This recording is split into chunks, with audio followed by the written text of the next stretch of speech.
My first interaction with the G.I. Joe action figures was at the age of 3 when my 7-year-old cousin's brother, who was visiting us for summer, brought along his entire G.I. Joe collection. Strangely, what attracted me the most were G.I. Joe's enemies and the Cobra-La Army's figurines. Their vibrant colors and differently shaped bodies with innovative appendages made me their fan. I never left their side that summer and was nicknamed the Villain Stooge for the longest time. Here's sharing nostalgia with you, the Cobra-La clan. Before we go into our explanation, we have a very small request. If you like our content, please support us by subscribing to our channel. This is a small click for you, but for us, it means a lot. Thank you. Let's begin. Origins of Cobra-La. Cobra-La's origins go back to at least 40,000 years ago when they ruled planet Earth until their rule got truncated with the onset of the Ice Age, and this primitive humanoid community stood decimated. Their diminishing culture set the stage for an era of barbarians. Naturally, knowing their end was here, the Cobra-La clan isolated themselves into a region to honor their way of life. Their evolution into humanity made them focus on mastering technology derived from inorganic, lifeless substances, as well as living organisms to use them in claiming what was theirs, Earth. They believed that if they had to reclaim Earth, they needed to be technologically superior and possess state-of-the-art weaponry. This led them to their isolated existence, which was known to no one because they were perpetually in hiding. But one day, their hiding place was attacked by Emperor Hadrian's battalion of 500 angry noblemen who wanted to expose the palatial residence of the clan's leader, Golobulus. The attack was largely one-sided since the Royal Guard on duty outside the palace tackled each nobleman with skill without disturbing his leader. None of the attackers survived the Royal Guard's killing tackles. This defeat was a writing on the wall that the Cobra-La people couldn't be taken lightly. They seemed invincible, but not big enough to reclaim their lost status on Earth. One day, a scientist, while working on mutagenic spores, became a victim of a laboratory accident that left him disfigured. Cobra-La's ruler, Golobulus, nominated this young scientist to go out and raise an army to eradicate the human world, which took away everything from them. We later learn about the origin of this scientist. They wanted their original planet back. This young scientist, who founded the Cobra organization, was named Cobra Commander. Unfortunately, the Cobra Commander repeatedly failed in his mission of diminishing humans, resulting in Golobulus taking things in his hand. He planted his vision of creating the ultimate soldier and leader into Dr. Mindbender's brain, a soldier genetically engineered from the DNAs of renowned military leaders such as Genghis Khan, and acting on the brief, Dr. Mindbender made Serpentor, who would complete what the Cobra Commander couldn't complete: exterminate humans. Another legend about the Cobra-La's origins dates back to the belief that when humans were far less evolved, they worshipped an old god. The Cobra-La clan were believed to be children of this old god, whose existence on Earth came under threat when they opposed the mighty godly Unicron from using Earth as his feeding ground. Cobra-La threatened Unicron, better known as Chaosbringer, that they would implant in him an organic spore capable of feasting on metals. Fearing they would eradicate each other, they made a deal wherein the Cobra-La would go into hiding, letting humans evolve. While in hiding, the Cobra-La would make use of the time to acquire technological expertise to serve the Unicrons as enslaved people. In return, the Unicron would destroy humanity, leaving the Cobra-La with a planet devoid of humans. The hierarchy and key figures of Cobra-La. Golobulus is the relentless, monstrous ruler of Cobra-La and G.I. Joe's strongest antagonist, as shown in the movie G.I. Joe, the movie. His single most important purpose is to reclaim planet Earth so that he can give back to his people the land they lost to humans. This purpose motivates all his inventions, be it the making of Serpentor using Dr. Mindbender, or the development of spores that would convert all humanoids into imbeciles. He's the last of the Serpent Kings, whose body is half of a man and half of a serpent. His upper torso and right arm have a hard exterior made from a fibrous substance of polysaccharides typical of crustaceans. Located in the Himalayas, the Golobulus indulges in genocide to achieve its purpose. His bald head has a bulging eye that's the form of a hideous plant, or invertebrate. His lower part stays covered beneath his mode of transport, an organic pod with several tendrils. Golobulus's voice, as seen in the movie, is powerful and commanding, given by actor Burgess Meredith. Nemesis Enforcer. Nemesis Enforcer is the commander-in-chief of the agile Royal Guards. Despite being mute, he makes animal-like sounds of grunts and growls. He is soulless. Rumor is that Golobulus created him from a pile of dead beings, depriving him of a soul. His looks are mythical and could remind one of vampires and other nocturnal creatures. He has the body of a human and has bat-like wings. He has blank white eyes, and his attire combines purple and red, including armor and vests. His flying abilities are seen in the movie's introduction, wherein he shoots shoots up from underground, flipping a G.I. Joe vehicle while they are chasing the Cobra army into Cobra-La. The elongated spikes that look like scythe blades on his forearms are strong enough to open the heaviest of doors. His superhuman strength is formidable. He also actively freed Serpentor when he was held hostage at the G.I. Joe base. While trying to free the Serpentor, the Dreadnough's weapons could not break into the prison, but Enforcer effortlessly broke them into two halves and dodged the laser beams to free the Serpentor. Enforcer meets his death at the hands of Sergeant Slaughter due to a personal vendetta. Pythona is a female assassin who moves at the speed of a cheetah using covert moves. She's the no-nonsense, loyal cadet I would want on my team who gets the job done. She has a femme fatale that she uses very well in manipulating people around her, especially the Cobra commander. She played a crucial role in assigning the Serpentor the job of getting the BET from the G.I. Joe base. She's deadly in her tackling abilities and can take down multiple warriors in one go, which she does with ease using various tech-advanced organic weapons. This applies to inanimate objects too. For instance, in the G.I. Joe movie, she uses her claws to carve out a circle on the door of a heavily guarded facility at the G.I. Joe base to gain entry. Her claws can be used as a combined weapon to penetrate an opponent's skin with poison or break open any place using corrosive material. She belongs to the high class in the warrior rank and has access to all kinds of weapons and arsenal in Cobra-La. Her looks are unique, with sharp, snake-like features. Her hair is pulled back in a tight ponytail, and the front of her scalp is hairless. Her attire is a colorful pink-red combo suit with snakeskin scales and high boots that covers her svelte body.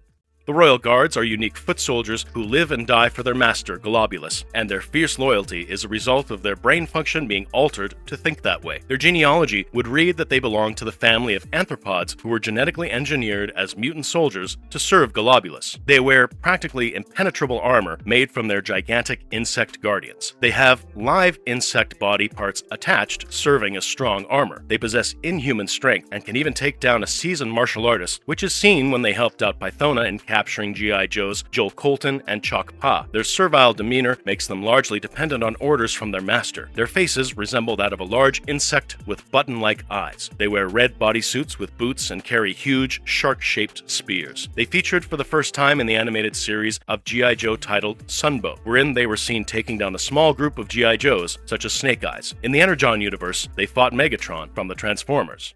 Cobra-La's technology and biology. Cobra-La stands tall only on one principle: to keep themselves technologically competitive against humans so that they can beat them and reclaim Earth. Their knowledge of creating organic weaponry is far more advanced than any artificial weapon. They have mastered it all, be it organic armor extracted from mutant creatures or the ability to mutate all life forms into formidable combatants. The Cobra-La army and people exclusively use their environment housing organisms as fodder to create organic weapons. These weapons are classified into three categories: war tools that can break or melt anything mainly used for infiltration, tools to enhance mobility and transport, and hardcore weapons for offense and defense. Infiltration. Since most of the G.I. Joe military bases are equipped with high-tech machinery stored in coded facilities, the first type of tools is used. Pythona used them with finesse to infiltrate the Terrordrome, the Cobra Fortress, thereby putting several Cobra soldiers. The first type of tool, the Octopus Mini-Submersible, was used by Nemesis Enforcer against Sergeant Slaughter. The second one, which looked like a semicircular basketball, was used by Pythona to neutralize a Crimson Guardsman and Nemesis Enforcer during the rescue mission of Lieutenant Falcon. The third one looked like a starfish that could be hurled at anyone or anything. Nemesis Enforcer used it against Sergeant Slaughter to displace his rifle. Transportation. Category 2 is the most innovative of the lot. Remember those dozens of orange and gray craft and those large grubs who looked a hybrid of a moth and a manta ray that were used to steal the BET in addition to the usage of slug snakes? Another form were the organisms used as infrastructure to prevent Cobra-La from facing its end. For instance, the cable-stayed bridge was an assembly of multiple-sized organisms holding it together. It served as an obstacle when the G.I. Joe escapees were trying to cross over. Or the staircase that led to the courtyard of the Cobra-La Palace wasn't concrete, but a form of two saber-toothed reptile called osteoderms. These staircases were decorated with bulb-shaped spiders. The beam bridge, held by the enormous mantis, was knocked unconscious by Sergeant Slaughter when they were acting up. Some were still mainly used to obstruct the G.I. Joes, such as the giant caterpillars that got in the way of Sergeant Slaughter, or the sea cucumber creature that almost gobbled Tunnel Rat. Who can forget the banana spiders who stood like a wall as a line of defense to protect Cobra-La's palace? An iconic one was the tree and clam used to incarcerate Cobra Commander. Category 3 is the trickiest and most heinous of the lot. When Roadblock reached the Cobra-La Palace to attack, he underestimated the hundreds of missiles launch systems built around the palace. These missiles were poison poisonous and called fungozoids, which contained degenerative spores capable of causing degeneration when fired at the target. All the 6 Joes in Roadblock's faction faced impediments at the hands of these organic weapons. For instance, the Carno tree, resembling an earwig's thorax, could throw up humans several feet high with its vines. However, they were grounded later when Joe Big Lob crashed it with his swamp fire.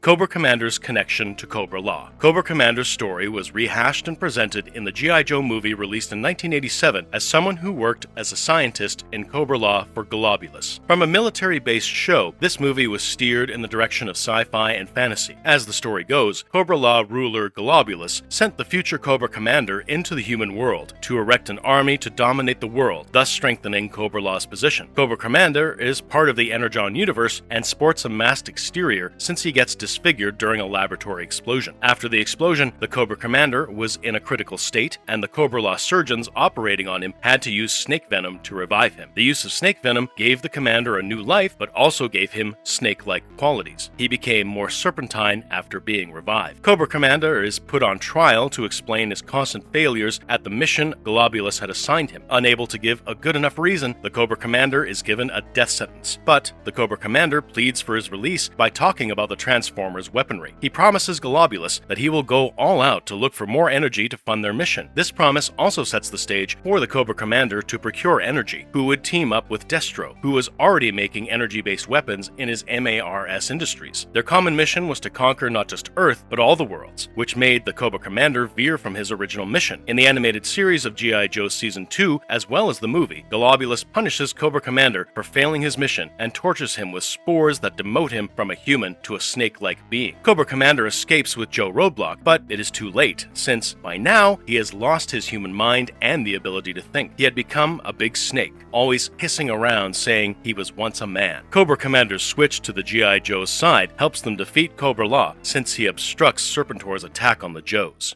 The Cobra-La invasion plan. When the deal between Cobra-La and Unicron was made, the deal lasted for thousands of years. The Cobra-La clan established their habitat in the Himalayas while readying themselves to conquer Earth with their organic technological know-how and Unicron's help. Today, the time had come to take Unicron's help, who is summoned via Decepticon Bludgeon and his mercenaries, who would kill everyone, including Autobots and Cybertron. Cobra-La, who led the original G.I. Joe, Joel Colton, in hostage, gave them leverage. As the confrontation with Unicron happened, Golobulus tried to give a firewall to Unicron. He's intercepted by Colton, who escaped and is now joined by General Hawk and Optimus Prime's leader, Autobot. Unfortunately for Golobulus, Pythona turns rogue since she hates that Golobulus was inclined towards using Decepticons and kills Nemesis Enforcer. Prime kills Golobulus, while Cosmos and Flint defeat Unicron. G.I. Joe arrests the remainder of the Cobra-La. This is one version of the story. In the G.I. Joe movie released in 1987, Cobra-La's technological expertise comes into play when their ruler, Golobulus, invents a spore that could regulate humanoids into useless animals. To bring his invention into action, i.e. to ripen the spores so that they explode, he needed humans' latest invention, Broadcast Energy Transmitter, BET, capable of generating as much power and energy as needed. He gives his closest team member, Pythona, the task of the Cobra army to procure the BET, but when Cobra's army, led by Serpentor, reaches the G.I. Joe's base to steal the BET, Serpentor accidentally comes into BET's energy zone, neutralizing him. He's immediately taken captive by the G.I. Joe. However, due to the negligence of Lieutenant Falcon and the charm of the disguised Baroness, Serpentor is rescued, injuring the G.I. Joe men. Lieutenant Falcon faces suspension until his court-martial. His court-martial is reversed, but he's sent as a punishment to Sergeant Slaughter's slaughterhouse to become a dutiful and tough Joe. Duke assigns the sergeant and his team to spy on Cobra-La to learn their game plan for getting the BET, while the BET is kept hidden in a civilian facility. Unbeknownst to G.I. Joe, the Baroness in disguise had already mingled with the Joes to find out about the BET's location, but the spying sergeant and his faction learns about this information and figures out the existence of Cobra-La. They decide to stop the Serpentor in their mission to get the BET, while Falcon is tasked to inform the HQ, but Serpentor captures Lieutenant Falcon. While captive, they torture Lieutenant Falcon into revealing the details of their mission, but this is redemption time, and Lieutenant Falcon doesn't budge with information. Sergeant Slaughter and his team rescue him. Meanwhile, Serpentor's army of Cobra forces attacks the civilian facility using a giant caterpillar as a transporter. Although the caterpillar is injured, the Cobra forces smuggle out the BET and present it to Golobulus. Now, it was only about time as Golobulus sets a timer on his wand, which involves a tiny snake scaling the length of the wand. As soon as the tiny snake reaches the end of the wand, the BET will be activated, ripening the spores, causing its explosion and converting humans into mindless creatures. The time was ticking as the G.I. Joe go all out to attack Cobra-La, despite the tragic injury of Duke, who was now in a comatose state. Would they win over the cryptic, fancy weaponry of the Cobra forces? Fortunately, Cobra Commander, who, due to intense torture and exposure to the spores, was now a giant snake who was on their side. But he wasn't useless since he had guided Roadblock back to base by giving directions to escape Cobra-La. The Joes again rely on the hissing Cobra Commander's expertise to enter the heavily guarded Cobra-La. They had one mission: to shut down the BET, which would stop the spores from ripening. It's an amazing visual to see Roadblock lead his army of Joes, with the Cobra Commander now a hissing snake coiled around his body. In a fight to finish every faction of the G.I. Joes, be it Flint's team or Sergeant's, fight every obstacle until Lieutenant Falcon does the impossible. He not only kills Serpentor, but also deactivates the BET. But it wasn't enough, because the spores had ripened as Golobulus had the last laugh and left. Before the G.I. Joe laments about their defeat, Sergeant comes up with the idea to fire up the BET so that they could drive the floating spores into space, not Earth. They succeed and win the war. Marvelous verdict. In the war of man versus machine, where Cobra-La is fiercely trying to fight human advancement in technology that's destroying the Earth, man wins, i.e. G.I. Joe. After all these years, as an adult and an ardent environmentalist, my heart goes out to Cobra-La's mission to save everything organic, but at what cost? Isn't saving the Earth a collaborative effort? Will the Cobra-La ever come to terms with the fact of coexistence? I know you and I will coexist for sure. Until next time, toodles. And if you liked our content, don't forget to leave a like and subscribe to us if you haven't already. Have a good one and be safe. Thanks, everyone.